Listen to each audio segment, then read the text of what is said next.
Oi, queridos irmãos, queridas irmãs, como vocês estão? Hoje eu trouxe para nossa reflexão um tema que todos nós já vivemos e vamos viver muitas outras vezes, que é o desencarne de entes queridos. Muitos falam perda de entes queridos. E na verdade, nós iremos nessa reflexão deixar bem claro que não existe perda de entes queridos. Não existe perda. É desencarne, é partida de entes queridos e não uma perda. E quando a gente fala em desencarne de pessoas que são próximas de nós, pais, tios, avós, filhos, é muito difícil, num momento desse, você conseguir lidar de uma forma extremamente racional com isso, porque essa partida está ligada ao campo das emoções e não é fácil para ninguém, principalmente quando são pessoas pelas quais nós temos muito afeto, amor, carinho, respeito, gratidão, não é? Pouco o conhecimento nos momentos dessa partida, vão conseguir sanar, bloquear ou resolver aquilo que nós estamos sentindo. Não é fácil para ninguém. Nenhum conhecimento nesses momentos é capaz de lidar com isso. Não é fácil. Foi até perguntado para o Chico uma vez: Chico, como é que o espírita deve se comportar mediante uma pessoa que teve o desencarne de um ente querido? E Chico, com todo o conhecimento que ele tem da doutrina espírita, o tanto que ele fez e faz, né, ainda com certeza no plano espiritual, ele disse assim: olha, o espírita deve chorar junto com essa pessoa. Ou seja, naquele momento, pouca coisa adianta, pouca coisa resolve todo esse conhecimento. E logicamente, irmãos, que quando a gente tem essa partida desse ente querido, esse retorno para a pátria espiritual, é lógico que saudades vão existir, saudades vão ficar, e talvez a vida inteira essas saudades para quem fica ainda na matéria. E veja, é algo até positivo, porque só há saudade, só é esse sentimento de lembrar os momentos vividos, carinho, amor, o afeto. Só existe saudade quando existiu amor. Quando existiu amor. Então essa saudade, ela é um reflexo desse amor que existiu entre essas pessoas, melhor, esses espíritos. E vamos ser sinceros, somente o concurso do tempo poderá resolver bem as coisas, apaziguar todos esses sentimentos. Só o tempo. E no começo, o Espiritismo, nos ensina, o Espiritismo nos dá certas propostas de ensinamento, de reflexão, que depois que essas emoções elas começam a decantar, a ir mais para o campo do equilíbrio, os ensinamentos da doutrina espírita contribuem demais para esses momentos. Primeiro, irmão, é que aquele ente querido voltou para a sua casa verdadeira, que é o plano espiritual. É como se a gente tivesse uma pessoa que nós gostamos muito, que vai fazer uma viagem, um intercâmbio para um outro país e que vai ficar nesse país durante muito tempo, muito tempo.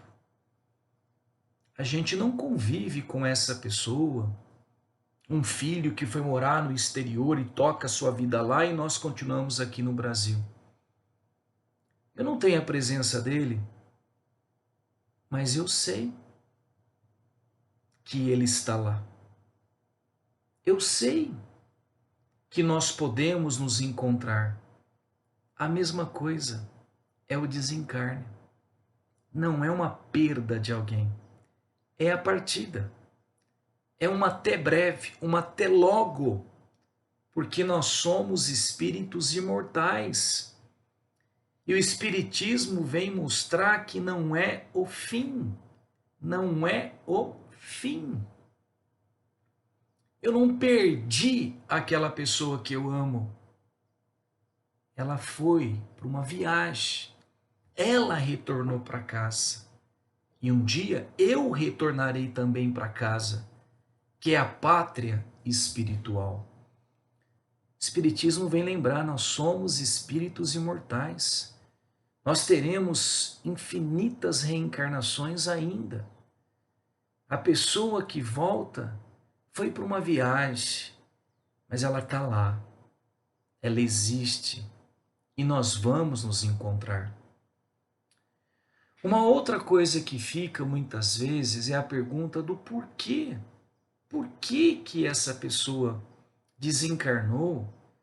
Às vezes crianças, às vezes adolescentes na flor da idade, às vezes pessoas que não tinham nenhum sinal, nenhum sintoma de doença desencarnam, ou às vezes vítimas de acidentes trágicos inesperados. Fica muitas vezes o porquê. Gente, cada um tem o seu tempo. E nós não sabemos qual é o tempo de cada um de nós. Logicamente que nós podemos até abreviar este tempo pelo nosso livre arbítrio. E muitas vezes, quando há desencarnes assim, inesperados, né, de pessoas que não tinham nada e aparentemente se partem inesperadamente. Chegou o tempo. Cumpriu o que tinha que cumprir. Irmãos, por mais que seja difícil aceitar que a nossa pátria é a outra, estar na matéria é importante, nos ajuda muito, mas o corpo é uma prisão para o espírito. O corpo é uma prisão. Ele é muito necessário, nos ajuda demais a evoluir, mas é uma prisão. Então, aquele que parte de repente, sem mais nem menos, de certa maneira, se libertou dessa prisão. Precisamos entender que pelo afeto, pelo carinho, pelo amor que nós temos para as pessoas que nós amamos, nós temos que começar a entender que essa pessoa foi para um local melhor, se libertou dessa prisão. Houve apenas a morte da matéria, do corpo, mas não do espírito. Muitas vezes nós pegamos também entes queridos, pessoas, por exemplo, mais idosas, normalmente, estão sofrendo muito por uma doença. Sofrendo muito, muito, muito. Às vezes uma doença incurável. E a gente às vezes o nosso ainda, entre aspas, egoísmo, porque a gente não quer se ver, né, na falta daquela pessoa que nós amamos muito, nós acabamos muitas vezes retendo mais aquele espírito ainda na matéria, com o nosso apego, com as nossas sintonias de não querer deixar esse ente querido partir, que tanto sofre. Muitas vezes, irmãos, partidas assim brutas, acidentes, doenças que de repente matam sem mostrar sintomas nenhum anterior, às vezes é o irmão, às vezes que parte até por merecimento. Merecimento. Quantos relatos tem que nós sabemos que o nosso espírito ele vem para aprender algumas lições. E que às vezes antes de reencarnar nós até pedimos em momentos, em fases da vida, por passar por situações mais difíceis, com a visita de uma doença, muitas vezes debilitante, por coisas para a gente aprender lições, pelo nosso histórico de crianças ainda rebeldes. Mas às vezes aquele espírito ele reencarna e ele tem uma postura tão diferente frente à vida do que ele teve em outras reencarnações, que aquilo que a doença, a invalidez, a loucura iria apresentar para ele, ele já aprendeu. Ele já aprendeu as lições, modificando seus hábitos de vida, através de uma maneira mais simples, de uma maneira mais pacífica, ele aprendeu. Ele não tem mais que passar por todas as dificuldades que iam ainda aparecer na vida dele. Chico tinha um irmão que ajudava muito o Chico no centro, no começo, quando o Chico começou. Era ele o irmão. Ajudava muito, era o seu braço direito. E aí esse irmão desencarna sem mais nem menos. Chico fica muito sentido. Não esperava por isso, né? Um espírito que tanto auxiliava. E Emmanuel explica para ele que o irmão desencarna como merecimento, como um presente, por todo o trabalho que ele estava fazendo. Porque estava na programação dele passar por problemas neurológicos, onde ele ficaria no estado, seria internado no estado de demência durante mais de 10 anos. E por toda a trajetória dele, por todas as lições, o comportamento que ele teve, por merecimento, foi retirado da matéria para que ele não passasse por tantas coisas que ele deveria passar. E uma outra coisa, irmãos, que nós temos que ter noção em relação à partida dos entes queridos, é o cuidado com o nosso desespero. Porque da mesma forma que se eu tenho um filho morando no exterior e que nós não conseguimos fisicamente nos encontrar, eu posso pegar o meu celular e ligar para ele e ele para mim, apesar da distância toda. E no mundo espiritual para conosco, nós temos os nossos celulares também, a nossa sintonia, as nossas emoções, as nossas vibrações.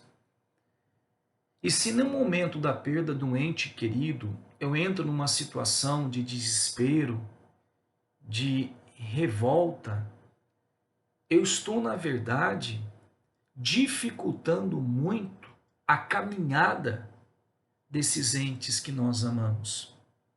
Porque pelas nossas vibrações, pelos nossos pensamentos, pelas nossas lembranças, atingem, chegam até eles. E eles sentem tudo isso. E se forem vibrações de desespero, de revolta, muitas vezes até de parar a minha vida, de não querer fazer mais nada, abrir a porta para estados depressivos da minha vida, e ele percebendo que a minha vida agora eu desisti, ele sofre por isso também. Porque querendo ou não, ele se sente até responsável por isso. E nós estamos, na verdade, atrapalhando. Nós estamos, na verdade, fazendo com que esse ser que nós amamos tem uma vida menos feliz aonde ele se encontra nesse momento. Chico, na fase em que ele escrevia cartas, muitas para as mães, né, que perderam seus filhos queridos. Uma vez um espírito, através do Chico, manda uma mensagem para a mãe dizendo assim: mãe, eu vim através dessa carta pedir para a senhora que, por favor, pare de ficar relembrando tudo aquilo que aconteceu no momento da minha partida, os acidentes, a lembrança, porque o desespero da senhora, os pensamentos da senhora, a tristeza, a amargura, chega até mim e me faz relembrar de tudo aquilo que eu passei, de todo o sofrimento, de todos os detalhes do acidente. E não me deixa ter paz no mundo espiritual. Então, nós podemos sim lembrar desses entes queridos, mas quando nós lembrarmos deles, vamos lembrar em situações de momentos bons vividos, de momentos felizes. Evitemos aqueles momentos da tragédia, do acidente, do desespero, da doença. Lembremos de momentos bons vividos. Isso é bom até para eles, gente. Essa saudade regada por amor é bom para eles. Porque aonde eles estão, eles se sentem queridos. Como é que você se sentiria no plano espiritual, depois de algum tempo, se nenhum dos seus parentes lembrasse de você? Como se você nunca tivesse existido. André Luiz, se os irmãos recordam, no filme, no livro, ele ficou decepcionado, porque lá em nosso lar, no momento da sua partida, poucas pessoas realmente mandaram energias positivas, oraram por ele. A mãe e uma das suas antigas pacientes, que ele atendeu com descaso, que ele atendeu com falta de atenção, rezava por ele. Então, é possível sim a gente lembrar, ter essa saudade, mas saudável, de coisas boas. Não ficar lembrando a parte ruim. E às vezes pode passar a sensação, irmãos, de que faltaram coisas para a gente dizer para esses entes queridos. Queria ter dito tanto para os meus pais, como eu sou grato pela oportunidade. Queria ter dito tanto para os meus filhos, para minha esposa, para o meu marido, e adiei. Queria ter pedido perdão para o meu irmão que partiu pelas desavenças, pelas diferenças, e partiu. Irmãos, é possível ainda dizer isso. É possível. Através da oração sincera, através do seu pensamento. Assim como eu disse que eu posso pegar o celular e ligar para um filho que está morando no exterior e vice-versa, você pode através do seu telefone mental. Se retire numa oração sincera, mentalize aquele ente querido, mas mentalize coisas boas, como se você tivesse na sua oração, frente a frente com ele. Mentaliza com os olhos fechados ele na sua frente, e você dizendo com seus melhores pensamentos, com toda a sua vontade, aquilo que você deseja. Ele está recebendo isto. Ele está ouvindo isto. Peça perdão, se é o caso. Ou diga quanto você ama, quanto você é grato. Eles recebem isso. Eles ouvem isso. E muitas vezes nós podemos até entrar em contato com esses seres que já partiram no sono. Quando nós dormimos, o nosso espírito perispíritico também se desliga parcialmente do nosso corpo. E nós podemos entrar em contato com esses entes queridos e conversar com eles. Dizer o que nós sentimos. Aí quando nós acordamos, nós não temos a perfeita noção do que nós falamos, mas às vezes acordamos com a sensação boa em relação a eles, ou acordamos dizendo que nós sonhamos com essas pessoas, nós não temos detalhes perfeitos, mas sonhamos, entramos em contato com eles, não é?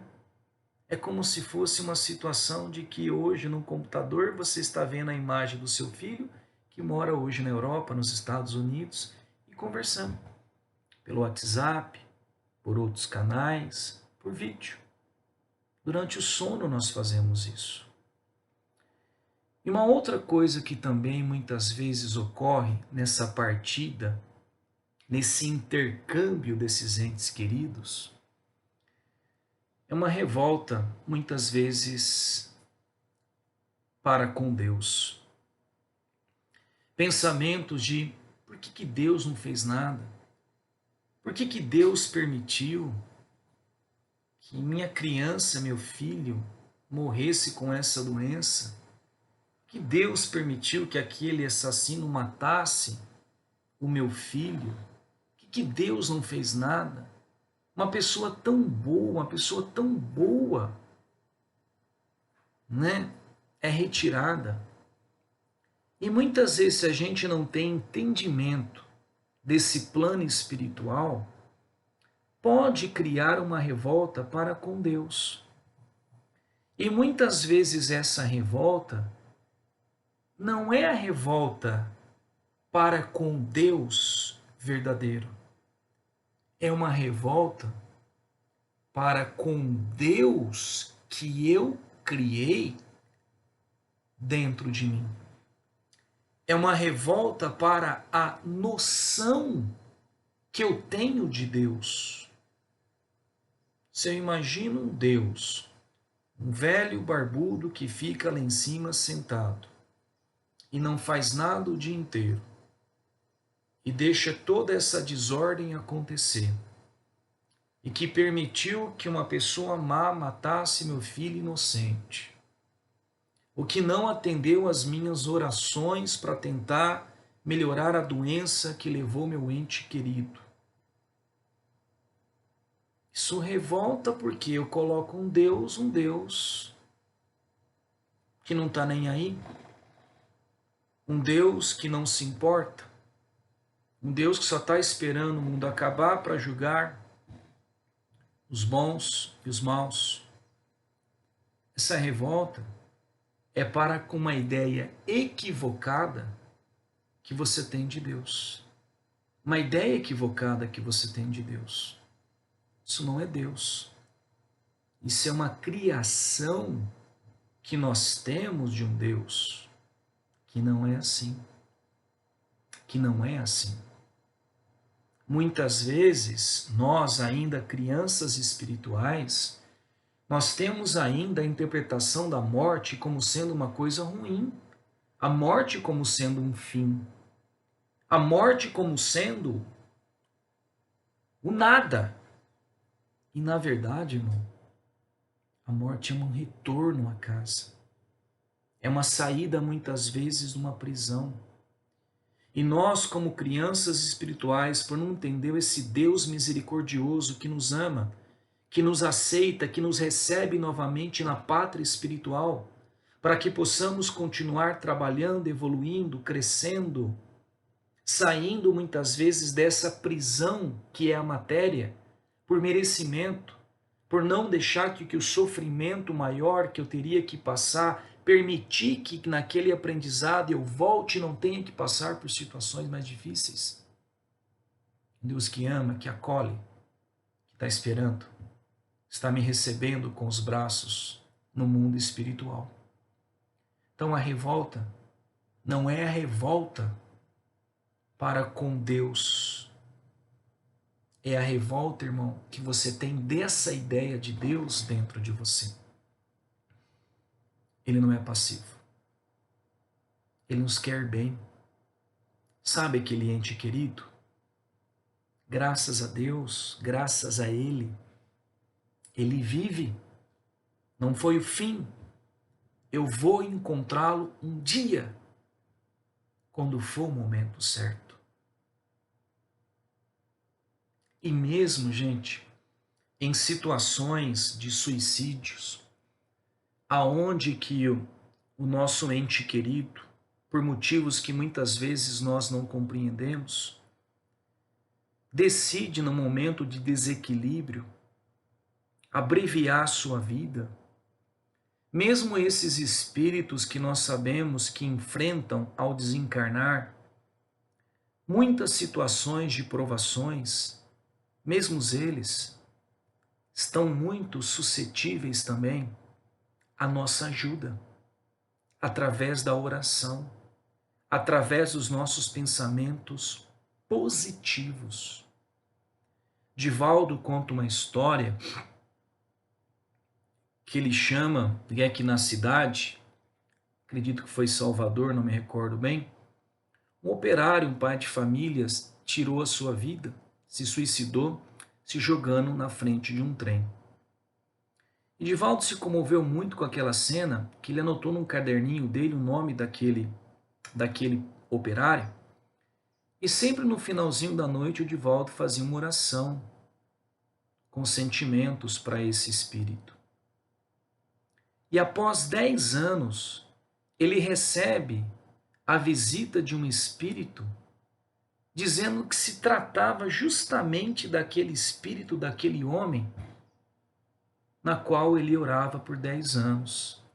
E conta a história do Divaldo, para Divaldo, que naquele momento de desequilíbrio, ter tirado a sua vida, ele se espanta em saber que a morte não é o fim.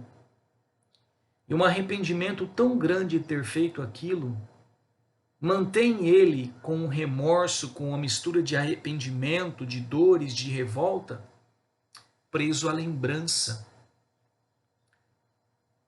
do momento em que o trem passava em cima dele. E durante anos e anos e anos, ele revivendo aquela cena do trem passando em cima de si, daquele morrer que não era morrer, que não acabava. Escutava o apito do trem, toda aquela angústia do sofrimento. Ele relata que após algum tempo, ele sentia, parece que alguém chamando por ele, e recebia uma vibração suave de encorajamento, que naqueles momentos que o Divaldo rezava por ele sentia um alívio, ele conseguia novamente respirar para se preparar para o novo apito, para a passagem do trem novamente, recordando aquela lembrança durante anos e anos. E ele foi cedendo a tudo isto, refletindo, modificando a sua sintonia, se arrependendo sinceramente de tudo aquilo, que ele se desprendeu daquela sintonia, daquele momento de morte que ele viveu. E como atraído por uma energia, um imã, ele chegou até o Divaldo e contou a história de como foi bom, como foi excelente para ele aquelas orações que ele recebia. Então nós podemos auxiliar muito, muito, muito os nossos entes queridos em toda e qualquer situação. Nós podemos auxiliar não nos desesperando, não emanando energias negativas, orando por eles, lembrando com saudade dos momentos bons, não é? Nós podemos também contribuir demais para que eles fiquem mais felizes, tocando a nossa vida, continuando a nossa vida, né? Normalmente na medida do possível. Porque imagina você, pai e mãe, sabendo você, filho, sabendo que os seus filhos sofrem por você, sabendo que os seus pais sofrem por você, quem ficaria em paz, sabendo que pela minha partida os meus pais desistiram de viver? Minha mãe abriu a porteira para a depressão acamada. O meu pai não trabalha, o meu pai não quer saber, se entregou à bebida. Ou meus irmãos se entregaram às drogas. Como é que esse espírito está? Estou prejudicando muito aquele ente que eu amo. Escuta, você não faria tudo o que tivesse ao seu alcance para que aquele ente querido estivesse da melhor maneira possível? Faria, então faça. Faça. Continue sua vida. Leve da melhor maneira possível. Porque senão, se eu estou agora abrindo a porta para o alcoolismo, para tentar esquecer, estou ferindo aquele que eu amo. Se eu estou atrasando a minha vida, desespero, revolta, eu estou maltratando aquele que eu amo. Você não daria vida por esse ser, você não trocaria de lugar por esse ente querido que partiu, fosse você e não ele? Você trocaria? Você ama. Se você ama, ajude-o, seguindo a sua vida da melhor maneira possível. Ele vive, ele sente o que você sente. Ele se alegra quando você está bem. Ele se entristece quando você está triste. Você daria a vida por ele. Então dê. Dê a sua vida por ele, vivendo da melhor maneira possível a sua vida. Mostra para ele esse amor, levando a sua vida da melhor maneira possível. Não é fácil, irmãos, porque todos nós iremos passar por isso em vários momentos dessa reencarnação.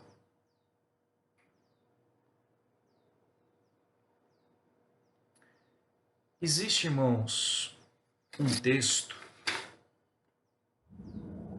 que ele é chamado Joias Devolvidas. E esse texto, Joias Devolvidas, conta a história de um casal que tinha 2 meninos. E esse casal que apresentava 2 meninos, o pai, que era um comerciante, ele saiu de viagem e durante essa partida de viagem, a mãe ficou com os 2 meninos. E aí, nesse período, as 2 crianças adoeceram muito e desencarnaram. E a mulher, na verdade, muito preocupada, porque o marido já estava ausente meses, não tinha nem como avisá-lo. Ficou muito preocupada como é que daria a notícia para o seu marido. Como é que ele receberia essa notícia? Era já um senhor de idade, era já um senhor que havia problemas de saúde, e ela ficou muito preocupada e talvez que ele não aguentasse a notícia quando ele chegasse. Porque aqueles 2 meninos eram a alegria, a vida do casal. E esse comerciante retornou já perguntando pelos 2 meninos. A esposa disse: espere um pouco, eu preciso conversar com você uma coisa mais urgente, que vem me consumindo a mente há alguns meses, desde que você partiu. Olha, quando você partiu, chegou uma pessoa aqui que confiou a minha, confiou a mim algumas joias muito preciosas, um verdadeiro tesouro, porque ele também iria viajar e ficou muito preocupado em deixar essas joias em casa, com medo de alguém entrasse e roubar, e confiou essas joias a mim. Nunca vi um tesouro tão bonito. Só que agora ele está voltando. E eu me afeiçoei tanto a essas joias, tanto a esse tesouro, que eu estou pensando em não devolvê-las mais para ele. O homem se espantou com aquela atitude da mulher e disse: mulher, não estou te entendendo, você ficou louca? Essas joias não são nossas. Essas joias não nos pertencem. Essas joias, esse tesouro foi confiado a nós. Que nós guardássemos da melhor maneira possível esse tesouro. Só que não nos pertence. Essas joias têm que ser devolvidas. Por mais que você tenha se afeiçoado a elas. A mulher virou para o marido e disse: pois bem, meu esposo, as nossas joias foram devolvidas. O nosso tesouro foi devolvido para aquele que nos deu a oportunidade de cuidar deles no momento, os momentos que eram necessários. E que agora o dono do tesouro veio buscá-las. Ele entendeu, logicamente, que se comoveu, se entristeceu, mas entendeu que todas as pessoas que nós encontramos na nossa vida e que nos são afetos muito profundos, são joias emprestadas por Deus. Guardemo-nas da melhor maneira possível. Mas um dia nós teremos que devolvê-las. Certo? Mas lembre-se, são joias que existem ainda onde elas estão. E um dia nós vamos nos encontrar. Sabe? Não espere para demonstrar o carinho, o amor para todos aqueles que estão ainda fisicamente com você. Não espere para pegar um telefone, ligar para os seus pais, dizer para eles quanto você é grato por tudo que recebeu. Não espere ligar para o seu irmão ou aquele parente que houve aquela desavença, aquela separação boba. Não espere.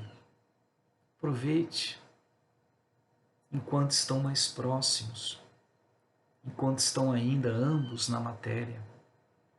É mais fácil.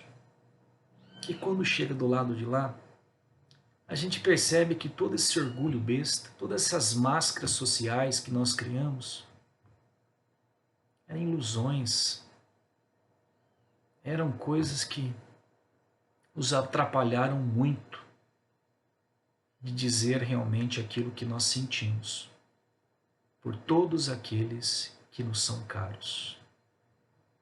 Obrigado, queridos. Fiquem com Deus.